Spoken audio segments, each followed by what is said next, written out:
Assalamualaikum warahmatullahi wabarakatuh. Apa kabar teman-teman semua? Ustadzah doakan semoga semuanya dalam kondisi sehat dan tetap semangat.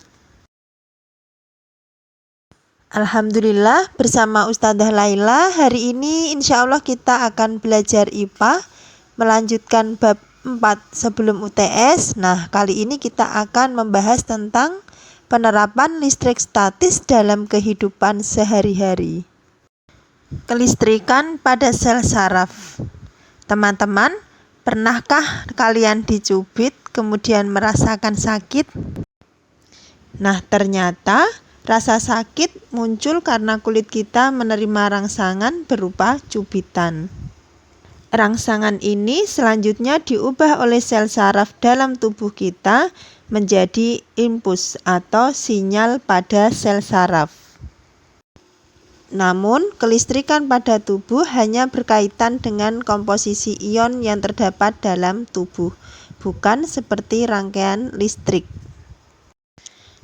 Nah, teman-teman, sekarang perhatikan gambar. Gambar ini merupakan ilustrasi muatan listrik pada sel saraf.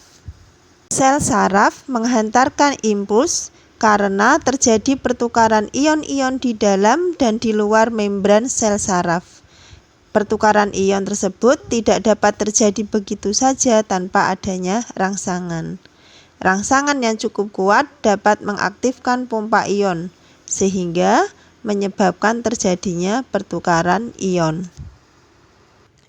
Pada kondisi demikian, membran sel saraf bagian luar bermuatan listrik positif dan membran sel bagian dalam bermuatan listrik negatif. Sekarang perhatikan gambar impuls listrik pada saraf manusia. Setiap manusia memiliki sistem saraf yang dapat mengontrol seluruh aktivitas tubuh, contohnya gerak otot. Sistem saraf terdiri atas sel-sel saraf yang berfungsi untuk menerima, mengolah, dan mengirim rangsangan yang diterima panca indera. Dan setiap sel saraf terdiri atas 3 bagian, yaitu badan sel saraf, dendrit, dan akson atau neurit. Selain ketiga bagian tersebut, pada sel saraf juga terdapat selubung myelin. Nah, teman-teman, seperti manusia, hewan juga menghasilkan listrik sebagai impuls rangsang dalam tubuhnya untuk menanggapi rangsangan, juga untuk bergerak, berburu mangsa, melawan predator, atau bahkan navigasi. Berikut ini beberapa contoh hewan yang menghasilkan listrik. Yang pertama adalah ikan belalai gajah.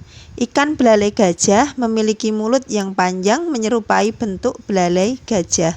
Ikan ini dilengkapi dengan organ khusus yang disusun oleh ribuan sel elektroplak pada bagian ekor yang mampu menghasilkan listrik statis bertegangan tinggi. Arus listrik akan muncul pada saat otot ikan berkontraksi dan pada saat yang bersamaan ikan mampu mendeteksi keberadaan predator dan mangsa. Yang kedua adalah ikan pari listrik. Ikan pari listrik mampu mengendalikan tegangan listrik yang ada pada tubuhnya. Kedua sisi kepala ikan pari listrik mampu menghasilkan listrik hingga sebesar 220 volt. Yang ketiga, hiu kepala martil. Ikan ini memiliki ratusan ribu elektroreseptor atau sel penerima rangsang listrik. Hiu ini biasa menggunakan kemampuan mendeteksi sinyal listrik untuk mengetahui letak mangsa di bawah pasir. Berikutnya, echidna. Echidna memiliki mocong memanjang yang berfungsi sebagai pengirim sinyal-sinyal listrik untuk menemukan serangga atau mangsa. Elektroreseptor echidna terus-menerus dibasahi agar lebih mudah untuk menghantarkan listrik. Berikutnya, belut listrik. Belut listrik mampu menghasilkan kejutan tanpa lelah selama 1 jam. Besarnya jumlah energi listrik yang dihasilkan diyakini dapat menyebabkan kematian pada manusia dewasa. Berikutnya, lele listrik. Lele air tawar yang berasal dari perairan tropis di Afrika ini memiliki kemampuan untuk menghasilkan listrik hingga sebesar 350 volt.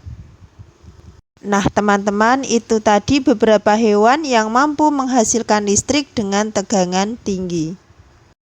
Berikutnya adalah penggunaan listrik statis dalam teknologi. Yang pertama adalah pengendap elektrostatis pada cerobong asap.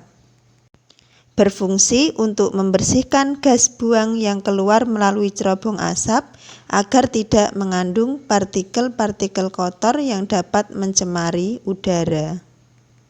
Yang kedua, pada saat proses pengecatan mobil, butiran cat mobil akan bermuatan listrik ketika bergesekan dengan mulut pipa semprot dan udara. Berikutnya, mesin fotokopi.